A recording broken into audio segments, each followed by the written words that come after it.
नमस्कार दोस्तों। पिछले महीने 5 न्यायाधीशों की संविधान पीठ ने चुनावी बॉन्ड योजना को रद्द कर दिया और योजना के तहत अधिकृत वित्तीय संस्थान यानी एसबीआई को 6 मार्च तक 12 अप्रैल 2019 से खरीदे गए चुनावी बॉन्ड का विवरण आईसीआई के वेबसाइट पर पेश करने के निर्देश दिए। भारत के चुनावी बॉन्ड योजना को अवैध घोषित कर दिया गया, जो सत्तावाज का विरोध करने वाले अपोजिशन के लिए अदालत में एक दुर्लभ जीत साबित हुई। लेकिन पिछले आम चुनाव सहित कई चुनाव इन्हीं गैर कानूनी फंड्स पर लड़े गए हैं। इस मुद्दे पर पहले ही सुनवाई करना और निर्णय देना उचित होता, लेकिन अदालत ने ऐसा नहीं करने का फैसला किया। राज्यसभा सीट ने पुरस्कृत पूर्व मुख्य न्यायाधीश रंजन गोगोई से जब पूछा गया कि उन्होंने इस मुद्दे पर फैसला देने में देर क्यों की, तो उन्होंने कहा कि उन्हें याद नहीं कि यह मुद्दा उनकी अदालत के सामने आया था।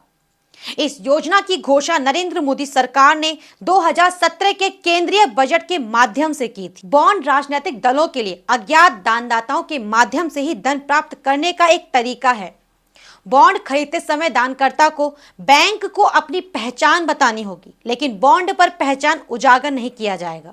इस पे सुप्रिया जी ने क्या कहा, सुनिए। उन्होंने कहा कि एसबीआई का मतलब स्टेट बैंक ऑफ इंडिया, इस देश के सबसे बड़े सार्वजनिक बैंक को कहा गया है कि वो इलेक्टोरल बॉन्ड देने वालों की सूची को सार्वजनिक करे। 6 मार्च 2024 तक करीब 21 दिन का टाइम दिया गया।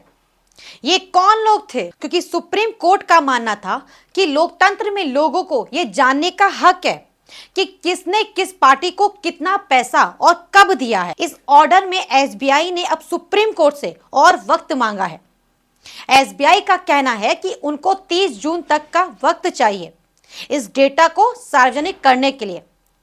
विडंबना यह है कि एसबीआई, जिसके 48 करोड़ से ज्यादा अकाउंट्स है, जिसकी करीब 66,000 एटीएमएस है, जिसकी करीब 23,000 ब्रांचेस है, उस एसबीआई को मात्र और मात्र 22,217 इलेक्टोरल बॉन्ड इसका विवरण देने के लिए 136 दिन और चाहिए। ये एक नॉन स्टॉप ट्रांसपेरेंट योजना साबित हुई।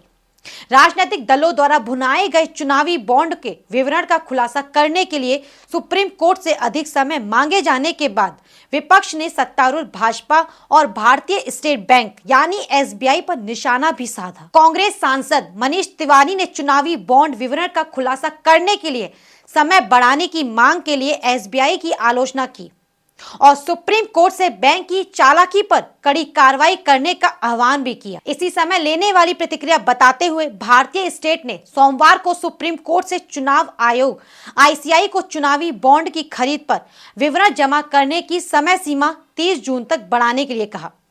तब तक विधानसभा चुनाव की प्रतिक्रिया समाप्त हो जाएगी। कांग्रेस नेता राहुल गांधी ने इसे लोकसभा चुनाव से पहले प्रधानमंत्री मोदी का असली चेहरा छिपाने का आखिरी प्रयास करार दे दिया। ट्विटर पर हिंदी में एक पोस्ट में राहुल गांधी ने लिखा, नरेंद्र मोदी ने चंदा कारोबार को छुपाने के लिए अपनी पूरी ताकत लगा दी है।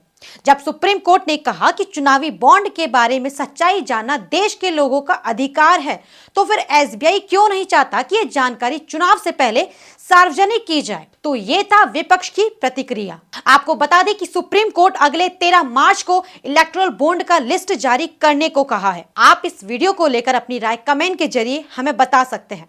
हमारे साथ जुड़े रहने के लिए चैनल को सब्सक्राइब जरूर करें। जय हिंद, जय भारत।